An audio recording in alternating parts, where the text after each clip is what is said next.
दोस्तों, आज की सबसे पहली और बड़ी खबर।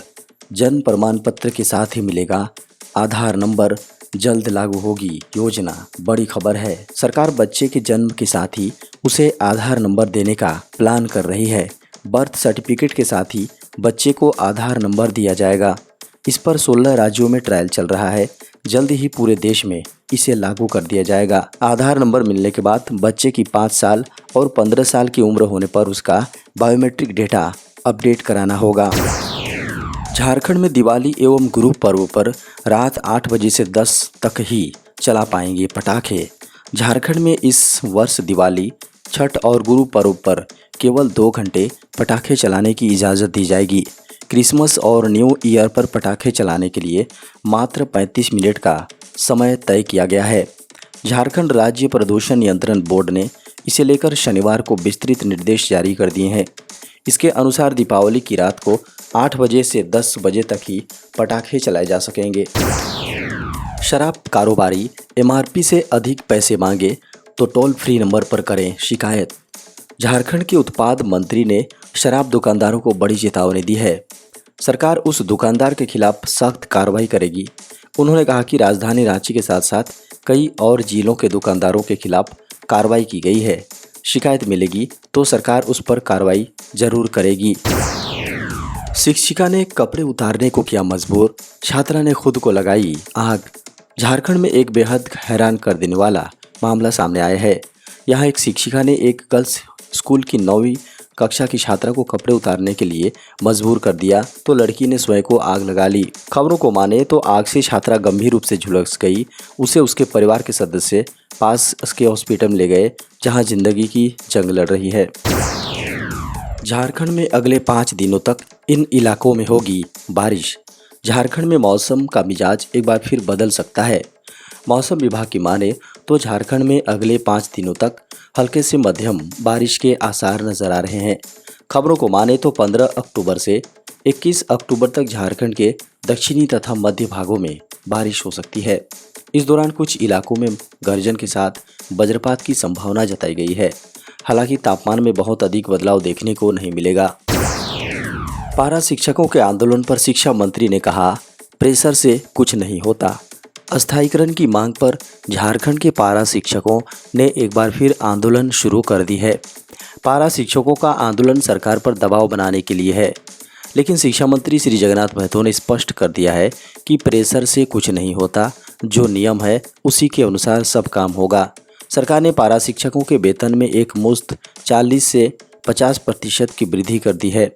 पारा शिक्षकों के आंदोलन और झारखंड की शिक्षा व्यवस्था पर भी जगन्नाथ महतो ने कई बातें कहीं। उन्होंने कहा कि हमने पारा शिक्षकों के हक में कई बड़े फैसले लिए। 50,000 शिक्षकों की बहाली का रास्ता साफ कर दिया है। उन्होंने कहा है कि जल्द ही सरकारी स्कूलों की व्यवस्था में आमूलचूल परिवर्तन देखने को मिलेगा। मैं आपको आश्वस्त करता हूं कि कुछ दिनों में यह स्थिति आएगी कि प्राइवेट स्कूल की तरह लोग सरकारी स्कूलों में भी नामांकन के लिए पैरवी करेंगे। मुख्यमंत्री हेमंत सोरेन ने राज्यपाल पर साधा निशाना, कहा अगर मैं मुजरिम हो तो सुना दी जाए सजा। मुख्यमंत्री हेमंत सोरेन ने कहा कि सरकार आपके द्वार कार्यक्रम का पहला चरण सफल रहा। इस दौरान उन्होंने कहा कि आप कहीं भी जाएंगे आपको विकास दिख जाएंगे। मुख्यमंत्री ने कहा कि झारखंड में अस्थिरता की कोई बात नहीं है, यहाँ पर आर्टिफिशियल बवंडर है। उन्होंने कहा कि यह पहला राज्य है जहां का मुख्यमंत्री राज्यपाल और चुनाव आयोग से पूछ रहा है कि मुझे क्या सजा दी गई है। अगर मैं मुजरिम हूं तो सजा सुना दी जाए। यह जवाबदेही किसकी है? अगर गुनाहगार हूं और इतने दिन तक सजा नहीं दी जा रही है तो मैं किस हैसियत से पद पर हूं? उन्होंने कहा कि विपक्ष भटकती हुई आत्मा है, सरकार को घेरने का इनके पास कोई मुद्दा नहीं है। उन्होंने कहा कि केंद्र पर झारखंड का 1.36 लाख करोड़ बकाया है। नोटबंदी कर लोगों को भीख मांगने की स्थिति में ला दिया गया। सुप्रीम कोर्ट ने वेब सीरीज 3X पर एकता कपूर को लगाई फटकार। सुप्रीम कोर्ट ने शुक्रवार को निर्माता एकता कपूर की वेब सीरीज 3X में आपत्तिजनक कंटेंट को लेकर फटकार लगाई और कहा कि वह इस देश की युवा पीढ़ी के दिमाग को दूषित कर रही है। शीर्ष अदालत कपूर द्वारा दायर एक याचिका पर सुनवाई कर रही थी, जिसमें उनके OTT प्लेटफॉर्म अल्ट बालाजी पर प्रसारित वेब सीरीज में सैनिकों का कथित रूप से अपमान करने और उनके परिवारों की भावनाओं को आहत करने के लिए उनके खिलाफ जारी गिरफ्तारी वारंट को चुनौती दी गई। न्यायमूर्ति अजय रस्तोगी और न्यायमूर्ति सीटी रवि कुमार की पीठ ने कहा, कुछ तो किया जाना चाहिए। आप इस देश की युवा पीढ़ी के दिमाग को दूषित कर रही हैं। यह सभी के लिए उपलब्ध है। ओटीटी कंटेंट सभी के लिए उपलब्ध है। आप लोगों को किस तरह का विकल्प दे रहे हैं, इसके विपरीत आप युवाओं के दिमाग को प्रदूषित कर रही हैं। झारखंड में 3 मंजिल तक के मकान को वैध करने के लिए नई नीति लाएगी सरकार।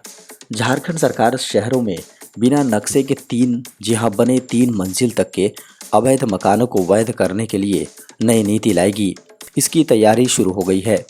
हाई लेवल मीटिंग में इस पर चर्चा के बाद नियमावली तैयार की जा रही है। फिर इसे कैबिनेट की स्वीकृति के लिए भेजा जाएगा। वहां से मंजूरी मिलते ही नई नीति लागू हो जाएगी। राज्य में नगर निकाय चुनाव की तैयारी शुरू हो चुकी है। आचार संहिता लगने से पहले ही सरकार इस नीति को लागू करने की तैयारी में है।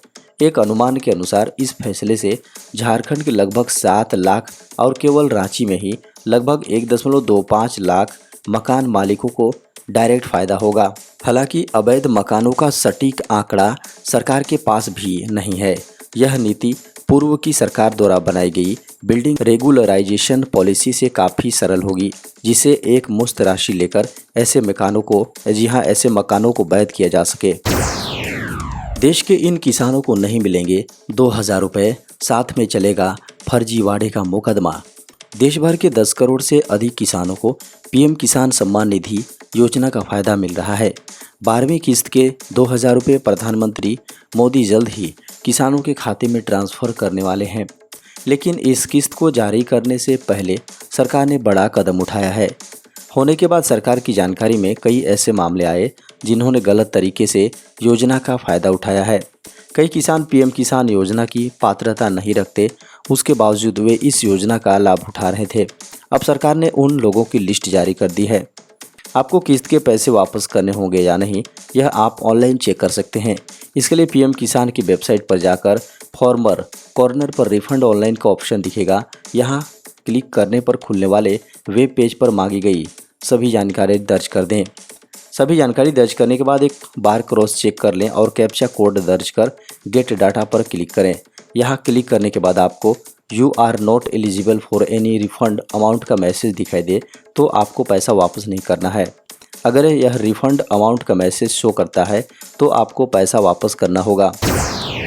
देश में बीते 24 घंटे में सामने आए 2430 कोरोना के नए मामले। भारत में पिछले 24 घंटों में कोरोना वायरस के 2430 नए मामले दर्ज किए गए हैं। केंद्रीय स्वास्थ्य मंत्रालय द्वारा शनिवार को साझा किए गए आंकड़ों के अनुसार देश में दैनिक आंकड़े 2430 दर्ज किए गए हैं। पिछले 24 घंटों में 17 कोरोना मरीजों की मौत हुई है। 14 अक्टूबर को दर्ज किए गए 2678 कोरोना मामले के बाद मामूली गिरावट आई है। भारत में फिलहाल कोरोना रिकवरी दर 98.76% तक पहुंच गई। स्वास्थ्य मंत्रालय के आंकड़ों के अनुसार भारत में कोरोना के कुल सक्रिय मामले बढ़कर 26,618 हो गए हैं। कोरोना के कारण बीते 24 घंटों में 17 लोगों की मौत हुई है, जिसमें से 9 की मौत केरल में हुई। देश में अब कोरोना वायरस से मरने वालों की कुल संख्या 5,28,874 है। भारत में कोरोना महामारी के कारण पहली मौत मार्च 2020 में हुई थी। कोरोना से कुल रिकवर होने वाले लोगों की संख्या 4,40,70,935 है। 75 डिजिटल बैंक यूनिट आज राष्ट्र को समर्पित करेंगे पीएम मोदी। प्रधानमंत्री नरेंद्र मोदी रविवार को वीडियो कॉन्फ्रेंसिंग के जरिए जम्मू कश्मीर बैंक की 2 डिजिटल बैंक यूनिट राष्ट्र को समर्पित करेंगे। अधिकारियों ने कहा कि प्रधानमंत्री मोदी देश में वित्तीय समावेश को बढ़ाने के लिए 16 अक्टूबर को देश भर में विभिन्न बैंकों की 75 डिजिटल बैंक यूनिट यानी डीबीयू का उद्घाटन करेंगे। इनमें 2 जम्मू और कश्मीर बैंक हैं। पीएम मोदी इस मौके पर देश को संबोधित भी करेंगे। अधिकारियों ने कहा कि दोनों डिजिटल बैंकिंग यूनिट में एक श्रीनगर के लाल चौक पर एसएसआई ब्रांच है और दूसरी ब्रांच जम्मू में चन्नी रामा शाखा है। केंद्रीय बजट 2022-23 के हिस्से के तौर पर वित्त मंत्री निर्मला सीतारमण ने भारत के आज़ादी के 75 साल पूरे होने के उपलक्ष्य में देश के कई जिलों में 75 डिजिटल बैंकिंग यूनिट स्थापित करने की घोषणा की थी। डीबीयू की स्थापना यह सुनिश्चित करने के लिए की जा रही है कि डिजिटल बैंकिंग का लाभ देश के कोने कोने तक पहुंचे। एसबीआई ने एफडी पर बढ़ाई ब्याज दरें। स्टेट बैंक ऑफ इंडिया ने अपने फिक्स्ड डिपॉजिट पर ब्याज दरों में 20 बेसिस पॉइंट तक की बढ़ोतरी की है। यह इजाफा बैंक की अलग अलग अवधियों की एफडी पर किया गया है। नई ब्याज दरें 2 करोड़ रुपए से कम की राशि की फिक्स्ड डिपॉजिट पर लागू होंगी।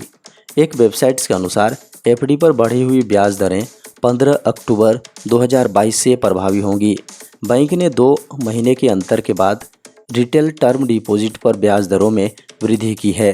एसबीआई की वेबसाइट्स के अनुसार एफडी पर ब्याज दरों में 10 बेसिस पॉइंट से 20 बेसिस पॉइंट्स के बीच बढ़ोतरी होगी। एसबीआई में 46 दिन में 179 दिनों के बीच मैच्योर होने वाली एफडी पर ब्याज दरों पर अब 4% की दर से ब्याज मिलेगा।